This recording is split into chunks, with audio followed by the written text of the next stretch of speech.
नमस्कार. नमस्कार. हे आमच्या गावचे हरिभक्ती परायण आणि अतिशय कष्टाळू शेतकरी श्री तानाजी रंगराव शिंदे पाटील उर्फ भाऊ यांनी आज यांचं वय 75 आहे. ह्याने गेली 60 वर्ष शेती केली आणि बैलजोडी सांभाळली. पर्यायी आता त्यांना होत नसल्यामुळं त्यांनी पुन्हा ते सगळं थांबवलं. पुन्हा यांत्रिक युग आलं, ट्रॅक्टर आले, त्यामुळं सगळं त्यांनी थांबवलेलं आहे. तरीसुद्धा अजून त्यांना शेतीची आवड आहे, अजून ती पेराय वगैरे जातात. तर आता यांच्याशी आपण थोडक्यात माहिती घेऊया, बातचीत करूया. तुम्हाला हा छंद कधीपासून लागला? हा छंद 10-11 वर्षापासून मला चालू झाला. बरं. मग त्यातनं पुढं मग मी शेती करायला लागलो. मग माझं उंची पुरत नव्हती पेरताना. बरं. मग पेरताना उंची पुरत नव्हती तर कुरी आखडून घेऊन कुरीवर देंडा उभा राहून मी पेरलं.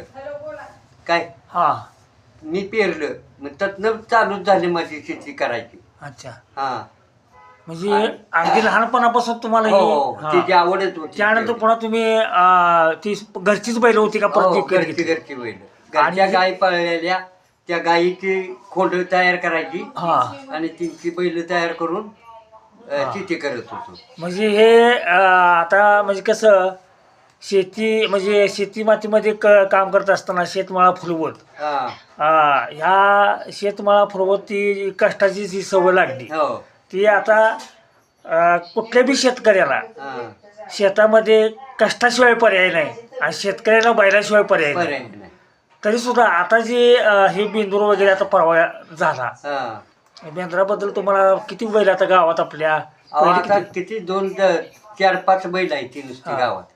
पूर्वी कसं होतं? पूर्वी प्रत्येकाच्या घरी 2-4 बैल असायचे. 2 बैल 2 खोंड, 2 बैल 2 खोंड, घरच्या गाया काही गायाची होईल तेवढी खोंड ठेवायची काय, आणि प्रपंचात म्हणजे शेतीला वापरायचे. म्हणजे आता ही घरटी एकाड एक असं बैलजोडी होती. होती. म्हणजे आता ही सगळं आता लोप पावत चालले आता ट्रॅक्टरमुळं. मग त्यामुळे आता तुम्हाला काय वाटतं ह्याबद्दल? नाही, कसं आहे, बैल पाळावी ती आणि शेती चांगली व्हावी. कडाकोपरा निघत्या त्या बैलानं व्यवस्थित सगळं रान होतंय आणि ट्रॅक्टरनं सगळा तुडवाच की, आणि हात बरं इकडे इकडे राहते. बरोबर आहे.